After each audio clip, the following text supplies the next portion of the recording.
Wah. Nazi khadbator gan, nazi zor sordir gan, nazi amuk gan, nazi tamuk gan, আজি যে মদ চুলাই গান।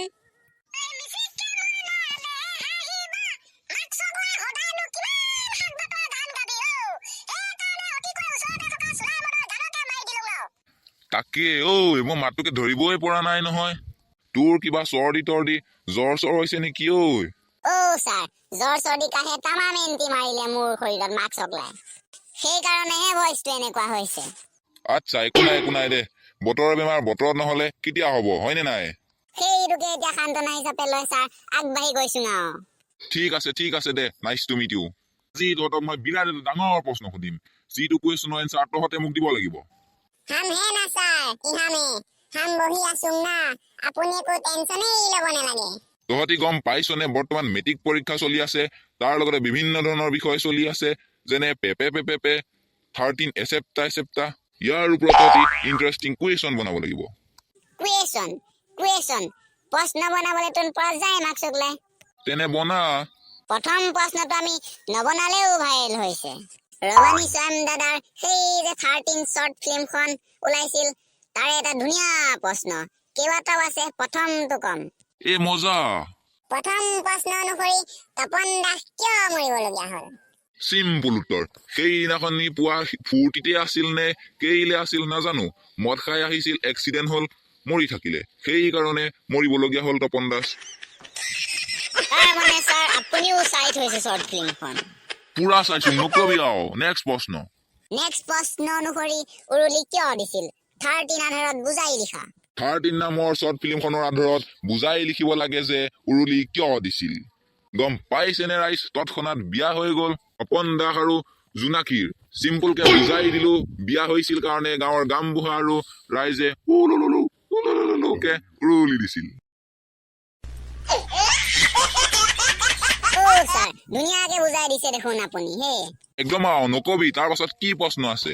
তাৰ পাছত নাগৰা নামত পেপে অৰ্থ কি? এইটোহে নাজানিম ৰাইজ, মই নাগৰা নামত পেপেৰ অৰ্থ কি? এনেহলে ছাৰ এই প্ৰশ্নটো আমি অনিৰ্দিষ্ট কাললৈ সংৰক্ষণ কৰি ৰাখিছো, আপুনি যেতিয়া জানে কৈ দিব। হ'ব, নাইচ টু মিট ইউ। এইবাৰ মোৰ ফালৰ পৰা এটা প্ৰশ্ন। সোধক ছাৰ। তহঁতে গম পাও বৰ্তমান মেট্ৰিক পৰীক্ষা চলি আছে, হয়তো আজি গণিত বিষয়টো আছে, মানে আজি অংক আছে। এতিয়া তহঁতে কব লাগে। কি কব লাগে ছাৰ? মানে তহঁতে কব লাগে মেট্ৰিক পৰীক্ষাত আমাৰ ছাত্ৰ ছাত্ৰীয়ে কিয় ফেইল কৰে। Yes sir. হৰে কৃষ্ণ হৰে ৰাম, বান্দৰ বেৰি কিমান খাম মাক চকলাই। আপোনালোকে এতিয়া যিটো প্ৰশ্ন শুনিব, আমাৰ মেট্ৰিক পৰীক্ষাত ষ্টুডেণ্ট বিলাকে কিয় ফেইল কৰে, সেই কাৰণটো যেতিয়া জানিব, তেনেহলে আপুনিও আচৰিত হৈ পৰিব। জানিব মানে এতিয়া গম পাবই গাইছ, ভালকে মন কৰিব, তাৰ পাছত গম পায়ে যাব কাৰণটো। জানিলে তেতিয়া আৰু ফেল চেল নকৰিবই আৰু। এইবোৰ টেপাই থকাতকৈ ডাইৰেক্ট চিধা উত্তৰটো কৈ দিলেই হয় দেখোন। হয় গাইছ, ইয়াত কোনো ধৰণৰ মায়ামোহ নাই, কোনো ধৰণৰ বেলেগ কাৰণ নাই, বোলে আমুক কাৰণৰ কাৰণে, বোলে তামুক কাৰণৰ কাৰণে মেট্ৰিক ফেল কৰিছে। গতিকে মেইন কাৰণটো হ'ল পঢ়া শুনা। যদি আপুনি ভালকে পঢ়িব, তেনেহলে ভালকে পাছ কৰিব, আৰু যদি আপুনি ভালকে পঢ়া শুনা নকৰে, তেনেহলে ফেইলটো কৰিবই না। মানে বুজি পালে ছাৰ? তাৰ কোনো বেলেগ কাৰণ নাই দে, যোনে পঢ়ে সিয়ে পাছ, যোনে নপঢ়ে সিয়ে ফেল। গতিকে গাইছ, আপোনালোকে পঢ়ক আৰু মেট্ৰিক পাছ কৰক। আৰু যদি আপোনালোকৰ পাছ কৰিবলৈ মন নাই, ফেল কৰিম বুলি ভাবি আছে, তেনেহলে ৰাতি মোবাইল টিপি থাকক, বাছ লেখা খতম। দে হ'ব দে, বিষয়টো বন্ধ কৰ। নেক্সট প্ৰশ্ন সুধিম দেই। Okay sir. এতিয়া লাহে লাহে গৰম দিন পাইছেহি, পিংকে মহবোৰে বিৰাট আমনি কৰিব। গালত পৰি দিব, ঠাচকে মাৰি দিবি, মাটিত পৰিব, এইটো বাৰু নেলাগে, ভৰিত পৰি দিব, ঠাচকে মাৰি দিবি, মুঠতে বিৰাট আমনি কৰে মহবোৰে। অ'কে ছাৰ, উস্কাবাদ এতিয়া তহঁতি কব লাগে, মহ বিলাকক আমি কেনেদৰে বুৰ্বক বনাম। মানে আমি মহ বিলাকক কেনেদৰে বুৰ্বক বনাব লাগে, সেই বিষয়ে কব লাগে। Yes.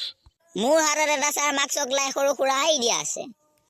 শুনিলে হয়তো আপুনি ভাল পাই যাবগে। কি আইডিয়া? পটাপট ক। অ'কে ছাৰ, ধৰি লৈছোং আমি ৰাতি আঁঠুৱা তৰি শুই আছোং। আঁঠুৱাটো অলপমান ফালি দিব লাগে।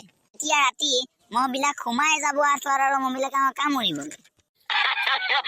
ভেলেকা, এইটোচোন তই মহবিলাকক বুৰ্বক নহয়, নিজকেহে বুৰ্বক বনালি। হে ছাৰ, আপুনি কথাটো ভালকে শুনাই নাই। পাছৰখিনি শুনিলেহে গম পাব। দে ক।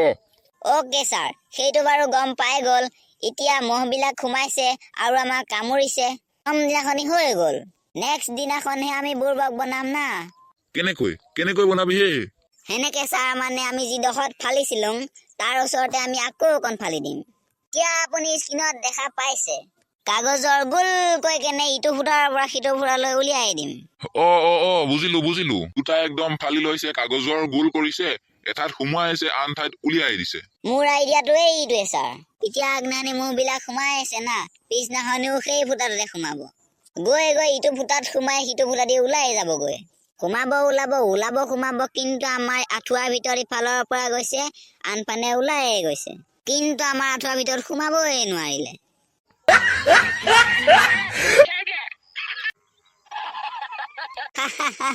কেনেকুৱা লাগিছে ছাৰ? কি মজা, কি ইণ্টাৰেষ্টিং কি খাতৰা ডেঞ্জাৰাছ আইডিয়া গাইছ। আপোনালোকে এতিয়া মহবিলাকক গৰম দিনত বুৰ্বক বনাব দেই। অ'কে মহাশয় কিটা, আজিলে ক্লাছটো ইমানতে ছুটি।